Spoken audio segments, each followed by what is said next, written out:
গ্রামটির নাম হলো রংপুর। গ্রামটি দেখতে অনেক সুন্দর, প্রাকৃতিক সৌন্দর্যে ভরা। কিন্তু গ্রামের বেশিরভাগ মানুষ গরিব ছিল। তার মধ্যে আব্দুল নামে একজন মানুষ ছিল। সে ছিল অনেক গরিব। গ্রামের উত্তর দিকে একটা জমিদারের বাড়ি ছিল। জমিদারটি ততটা ভালো ছিল না। একদিন রাতে জমিদারটি চিন্তা করছিল যে এইবার কার জমি সস্তা দামে কেনা যায়।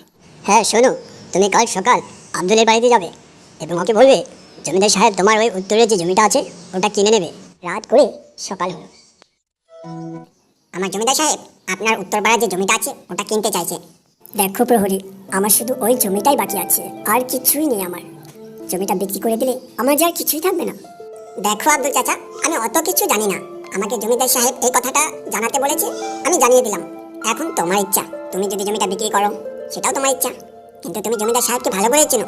এবার আমি আসি তাহলে। তো হ্যালো বন্ধুরা, সম্পূর্ণ গল্পটি দেখতে আমার চ্যানেলটি ভিজিট করুন, ওখানে পেয়ে যাবেন। আর গল্পটি কেমন লাগলো কমেন্ট করে জানাবেন। ভালো লাগলে একটি লাইক দেবেন এবং আমার চ্যানেলটি সাবস্ক্রাইব করে সাথে রাখবেন। আমি চেষ্টা করি অনেক সুন্দর সুন্দর গল্প আপনাদের উপহার দিতে।